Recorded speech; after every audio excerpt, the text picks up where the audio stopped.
Hey everybody, welcome back to the channel. It has been a while since I have been on here.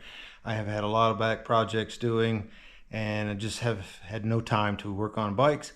But I've had a project that came in. I had a customer that bought one of my bikes that I had built.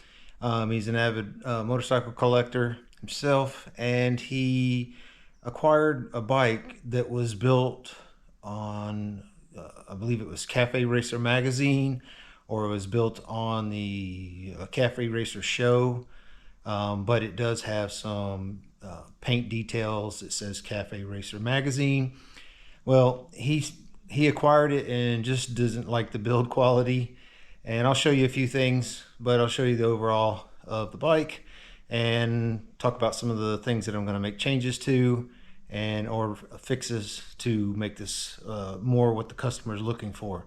So anyways, behind me I have a 1977 CB750, and as I noted before, he showed me the article.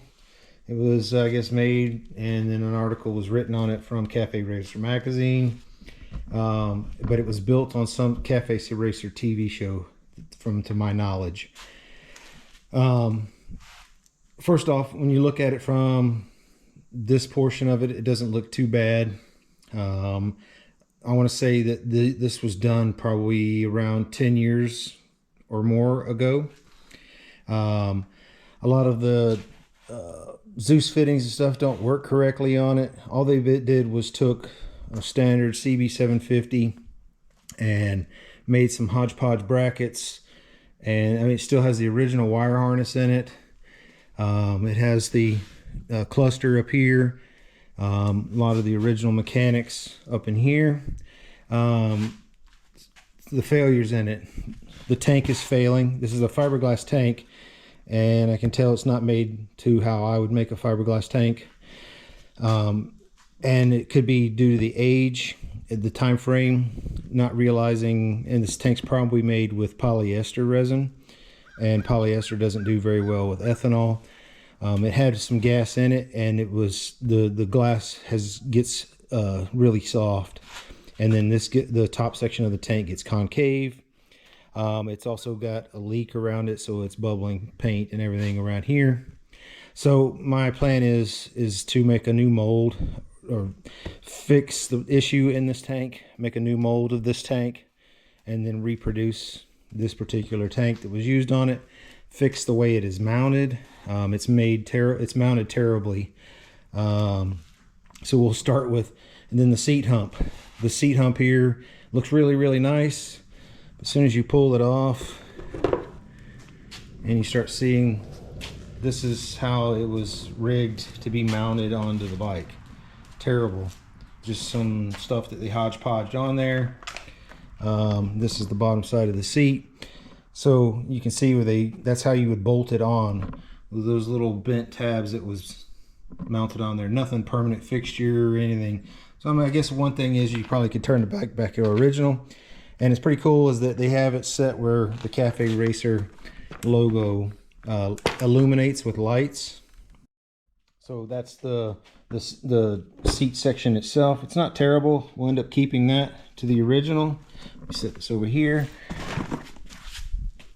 So this is going to get fixed up. He also wanted some kind of fender to continue underneath here to cover the rear tire, to keep stuff from caking up in the bottom of that seat tray area. So we're going to fix this all up in here. We're going to do a lot of detabbing and then clean up the frame. There's some tabs that's been broken off, etc. These Zeus fittings partially work. I can't get the other ones. There's on the other side, I can't even get it to go on there. This just covers the oil tank on there. I'm assuming these are the original. I'm not too familiar with this age of CB750. Same thing with the other side.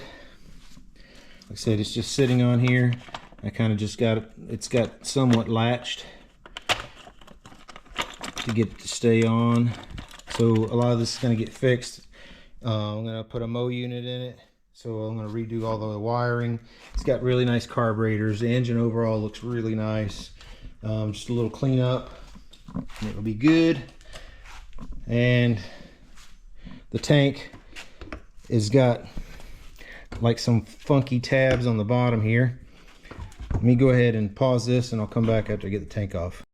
All right, got the tank off, got it turned upside down. The tank's been drained some time ago, letting it dry out. As you can see, it looks like just a failure point and they tried gluing it. It's just literally just started delaminating itself. So all I can only configure is that the tank was built with polyester, and then someone started running it with ethanol fuel with no liner in it, and the ethanol just deteriorates a polyester over time. So the tank needs to be made with the proper material and then have a sealer in it to help prevent wicking. Fiberglass tanks are made to last, and they'll last just as long as a steel tank, as long as you make it right. So anyways, and this is how it was mounted. In the future plan, I plan to change how they had these tabs, and they got it wired, they got them hose clamped, this metal bar hose clamped to the frame for this to sit in it.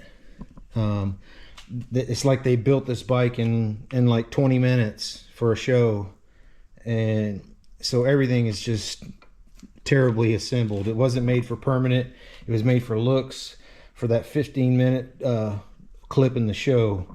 Nothing permanent for an avid rider to deal with. So anyways, when we go, we'll most likely try to figure out how to mold pockets. Either make extensions for the original tank that was on here, make some extension mounts to come off of here, and have the pockets like a modern tank to go in here, and that should correct that and not need any of this stuff on the frame to pollute it. So we'll make the tank much nicer. As far as the rest, we got a whole all new Moto Gadget stuff to go up here, the new dash and everything. So we're going to clean this all up, get rid of the original instruments, and go to a more modern system on here with modern electrical wiring, and a more modern way, like I said, to mount the tank. All in all, the bike was rideable. He just wanted it built, being that he's bought a bike from me in the past, he likes the way I build bikes, and he wanted that same kind of love put in to this particular motorcycle as well.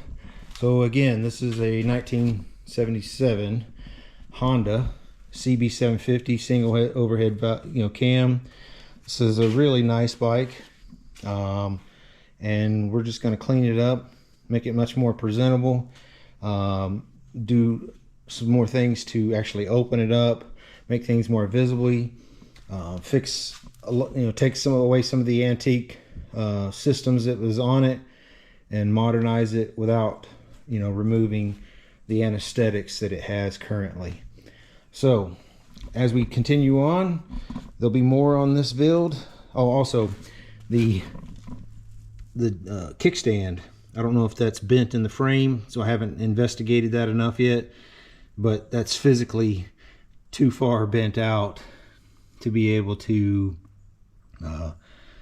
accurately hold this bike up. So that's why there's a 4x4 underneath there. So that's going to have to be fixed when we take everything off the frame and detab it, fix all the imperfections, put a hoop in the back, make the fender well, mount the electronics to the back, clean up all the wiring and the dash accessories, make it a much more viable and eye-appealing bike for a nicer build. So stay tuned and keep an eye out for this build.